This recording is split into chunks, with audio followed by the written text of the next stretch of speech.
Road in Burlington? Yes, that's right. Okay, what's the phone number you're calling from? 847-464-6231. Okay, tell me exactly what happened. There's a girl, she's laying on the ground. Okay, how many vehicles are involved? There's two. Okay, can you tell if anybody was thrown from the vehicle? Well, yeah, one. Okay, is anybody trapped in the vehicle? Oh my gosh, yes, there's help. Okay, what's your name? Alyssa. All right, Alyssa, I've got police and fire on the way. Okay.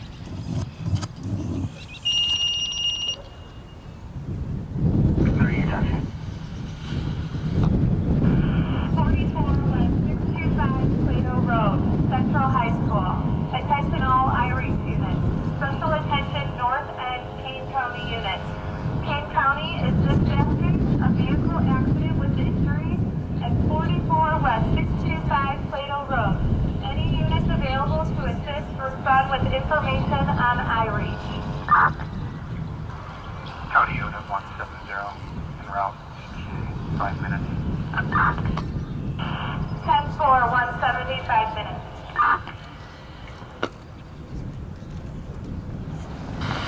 170, 10-4.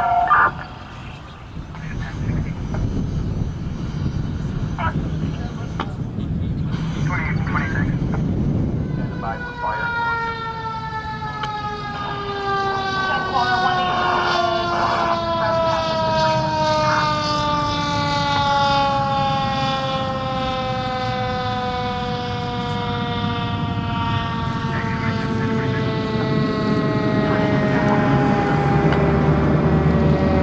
As the fire department arrives on scene, they will make what is called a size-up, taking into consideration any potential hazards that pose a risk to their safety. This size-up, for description of the accident scene, is relayed to dispatch to alert incoming vehicles of what to expect upon arrival. The incident commander informs dispatch that he has 3-vehicle accident with heavy damage and extraction is needed on multiple vehicles. He then requests additional ambulance to the scene as well as a helicopter. He quickly begins triaging patients to determine the severity of their injuries. In addition to the incident commander, a squad has arrived. Their purpose on scene is to perform the extraction.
all of this because this is very much a part of my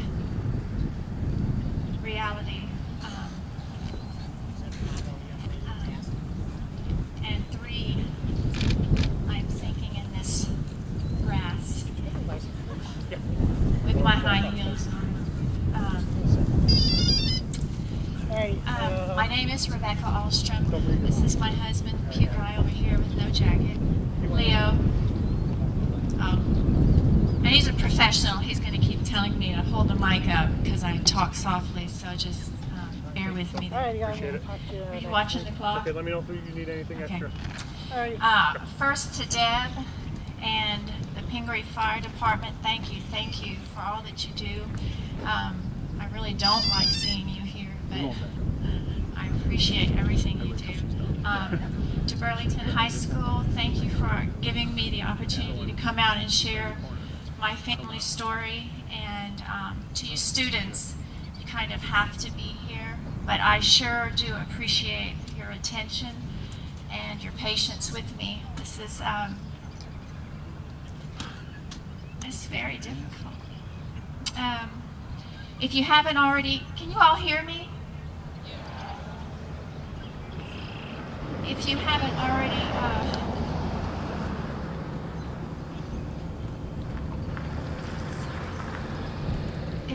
already, connected the dots,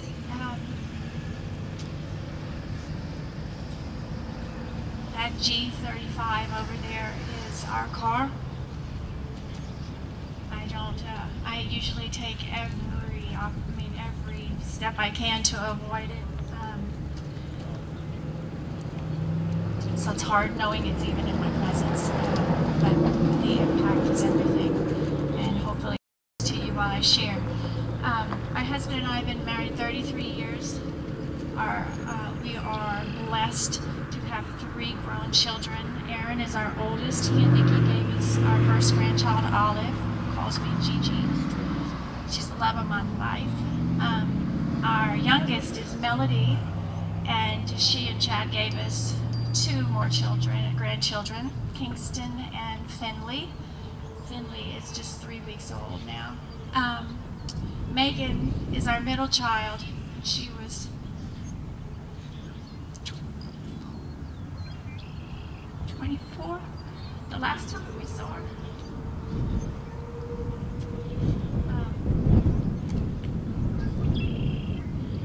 I gotta go look it over there.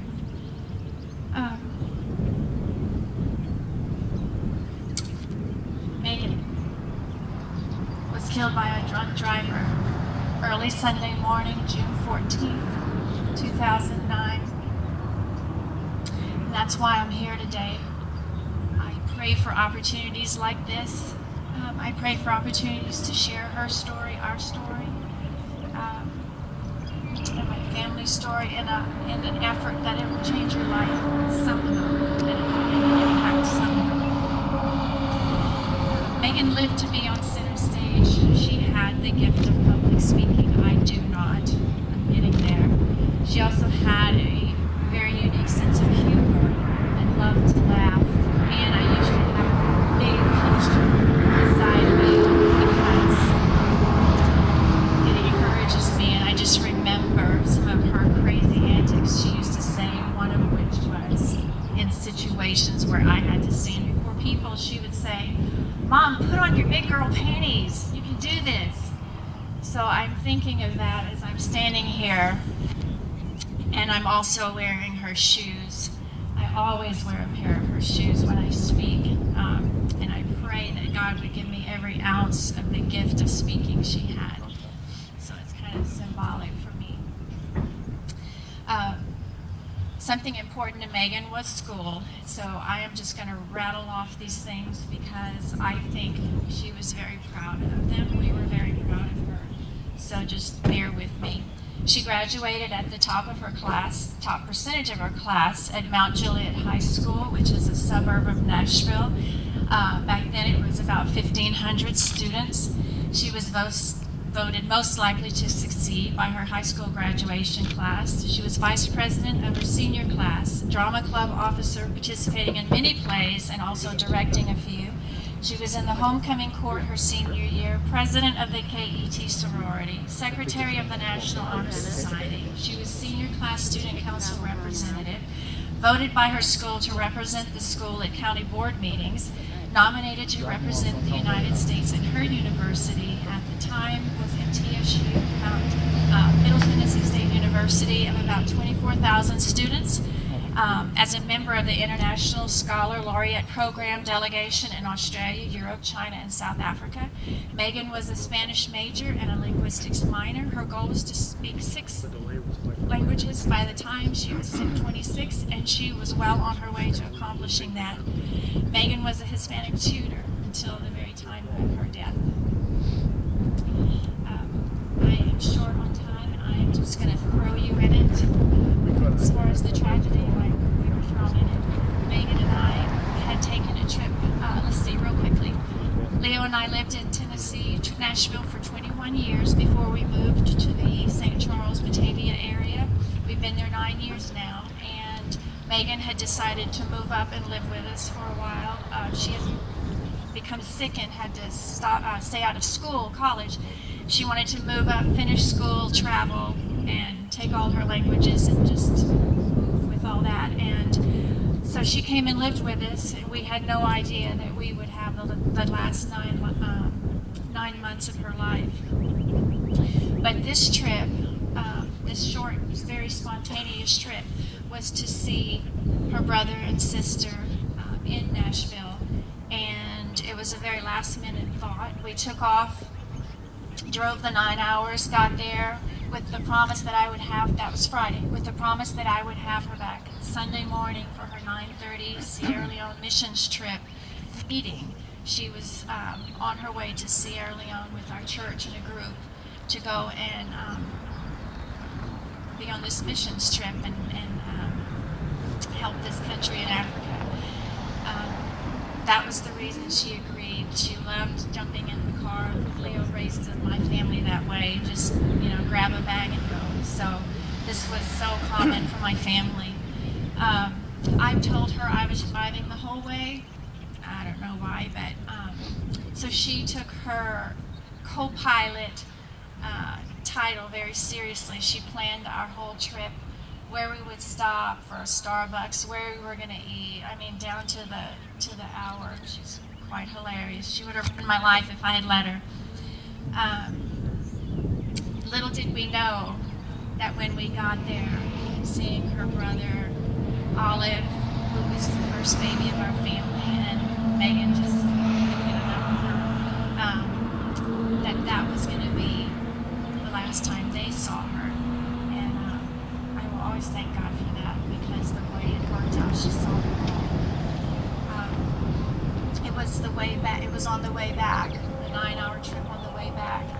We were 8 hours into it, and I've had 2 back surgeries, and sitting for long periods of time is the worst possible thing that I can do.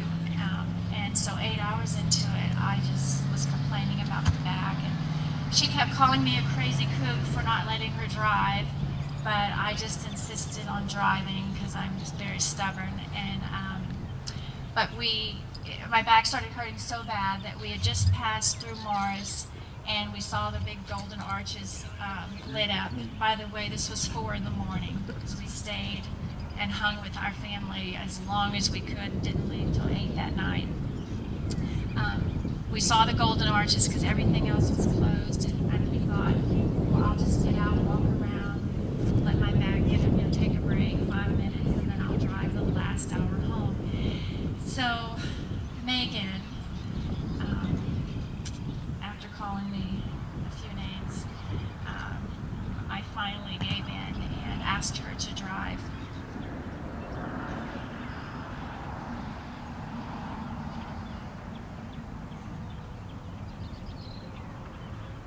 That last hour of our trip, I gave her her bearings.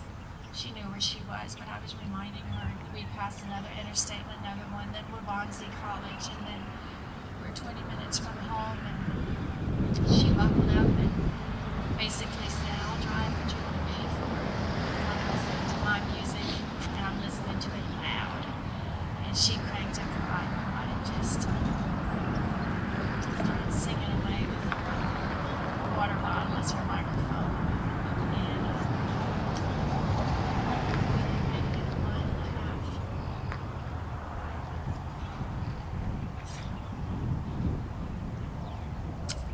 Highway 47. Had an hour to go, and we didn't make it a mile and a half before an SUV appeared out of nowhere. There was no one on the road. All of a sudden, there was an SUV, and he's barreling for us in our lane, and all she said was, "What's going on? What's going on?" And I'm looking at her face, but then when I looked forward, he was totally in our lane, and no matter what she did, he just followed us. I thought it was a suicide attempt because whatever she did, he did. And at the very last minute, because it was inevitable that we were going to get hit, we were headlight to headlight, and he was going way faster than the speed limit. She turned the wheel and took the brunt of the hit, sacrificing her life for mine, which is so my daughter, which is also why the vehicle looks like it does. Her side is just completely demolished. Her seat became the back seat. My side, if you walk on the other side, is barely untouched. It threw us in a spin. It's late at night, it's dark, and all I'm trying to do is say, hold on to me, as we're spinning, because you just lose control and things are flying out of the car, and everything's flying out of the car, and I kept reaching, and there was nothing there. And when the car stopped spinning, we were down in the cornfields, the barren cornfields, and I couldn't find my daughter. And I couldn't scream, I couldn't yell, I couldn't do anything because I had been injured. I didn't know what happened. I thought something had gone through my back. But all I know is whatever it was kept me to a whisper. And I have to tell you, that was one of the most excruciating things because I wanted to scream. I needed to call out to my daughter. I didn't hear anything over the engine sizzling and the belt spinning and all those noises that go with the impact. I realized after not hearing anything out there, and I didn't know about the other driver or who it was, what it was, I realized I was the 911 call. And that before I made that call, I needed to call my husband because we should have been home. And I needed him to hear from me what had happened. I didn't want him to hear from someone else. I really thought I was going to die. And at that point, I was okay with it. I needed him to know, I needed to tell him that no matter what this looked like, an hour later when the sun came up, that she did nothing wrong. And Meagan was driving. We were totally pumped with caffeine. We had had a lot of sweet tea, as true Southerners, and coffee. And I needed him to fight for her. That no matter what it looked like, we were in our lane. She was singing with all her heart. We were wide awake, and that vehicle was in our lane. And I don't know what it would look like, but to fight for her.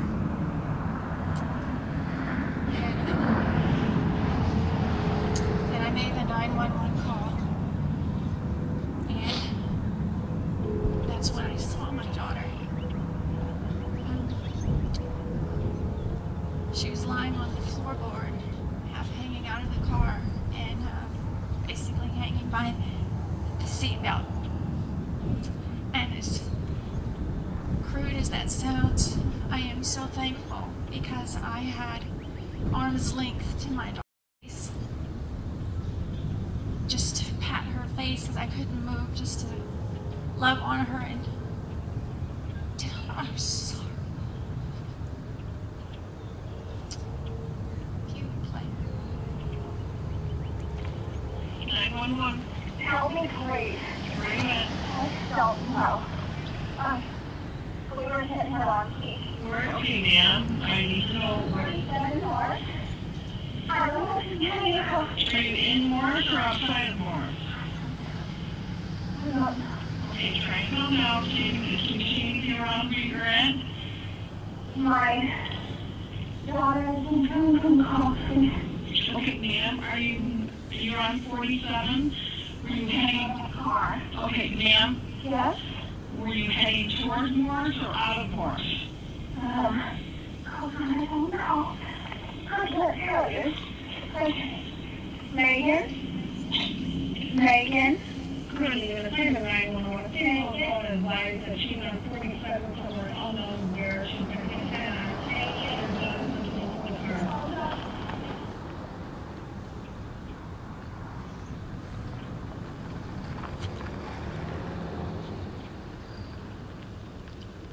Meagan died instantly. Once I saw her, I started praying as a Christian family, as a Christ follower. I just started praying that God would make her breathe. But then when I saw what I saw, her body, I realized those were very selfish prayers because she would never walk again. And I couldn't pray that for my daughter. She was also a Christian, so I knew she was already in a better place, and I had to let that go. The rescue team came.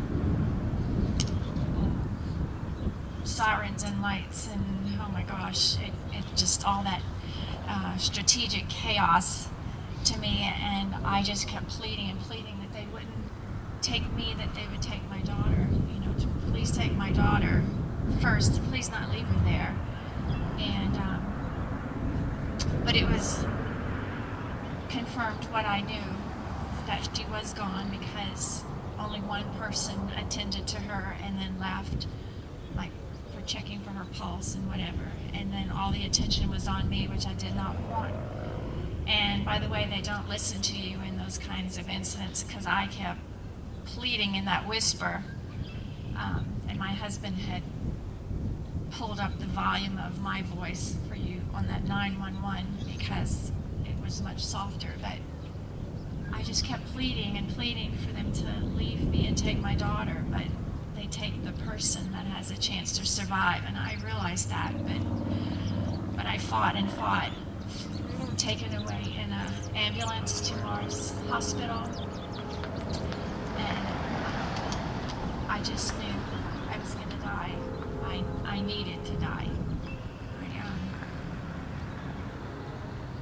I couldn't see living past that. And it was about an hour later, my husband shows up with some of our church staff,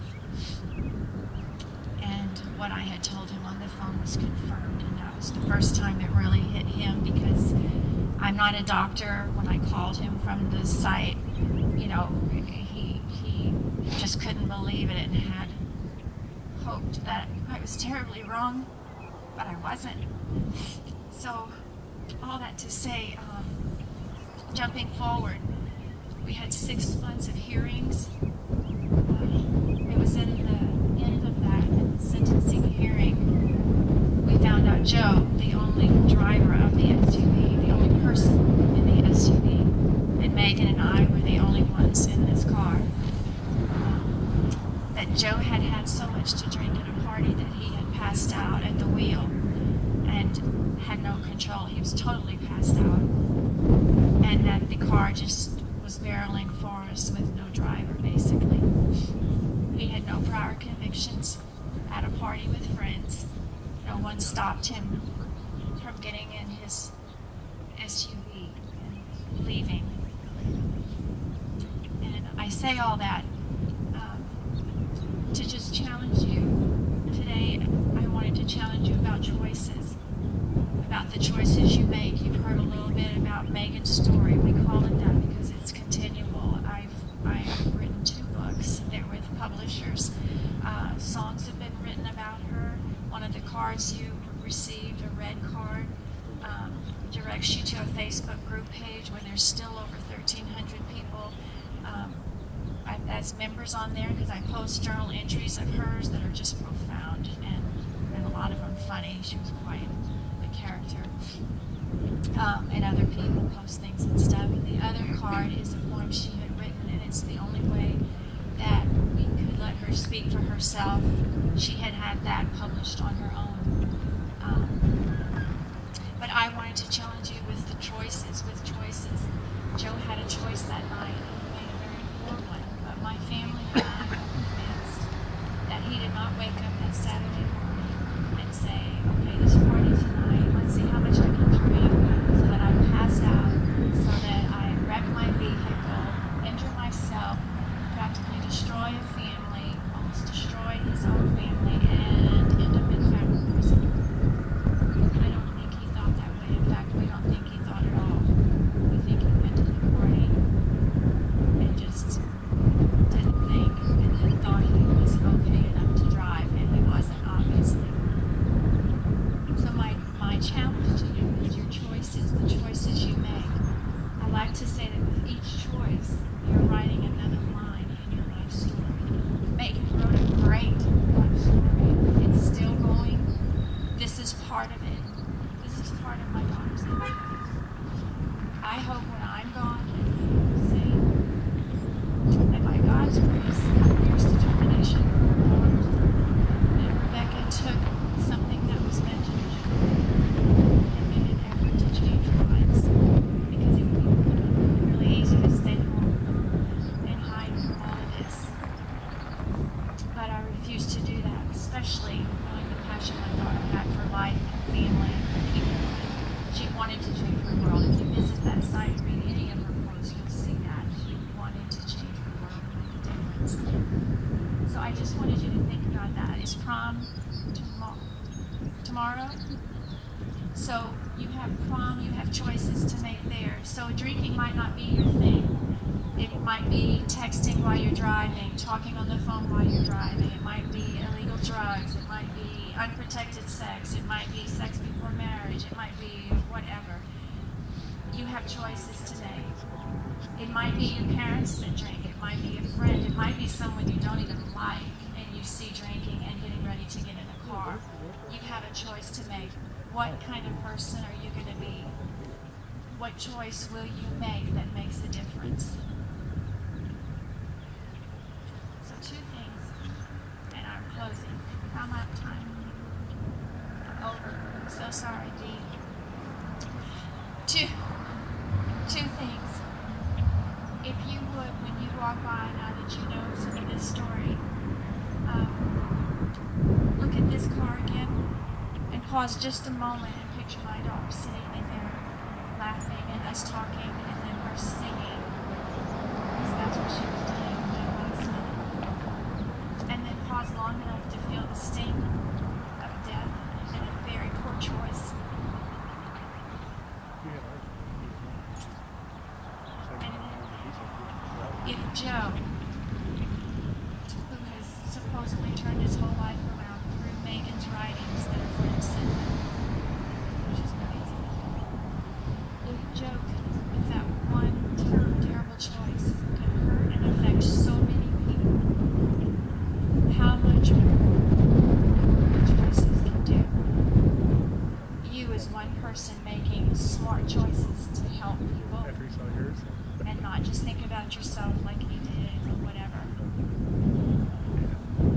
Write a good life story is what I'm trying to say. Like my daughter, I'm so proud of her. Take on that challenge. Think about your life. Think about the choices you're making, what kind of person you're going to be, and what others will say about you when you're gone. So I want to thank you for listening to me, giving me this opportunity. I'm trying not to read by my notes. I have a little scramble here. You can try not to look at that. And if you would, I know that this kind of situation affects these men and women that have devoted their lives to serving the community, because the ones that helped us that night, the ones that were the first on the scene, are still in touch with us. When I speak anywhere near Grundy County, they come out there to support.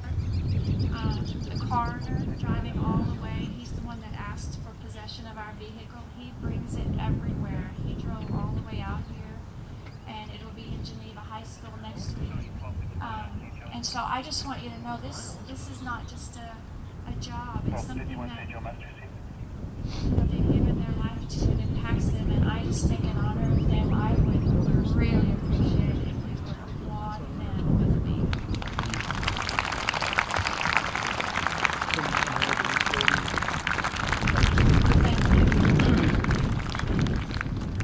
So thank you. I don't see Dee, but I guess I'm closing out since I went over. And I do wish you guys a wonderful prom. And are you coming to me? He's coming to me. Do have a wonderful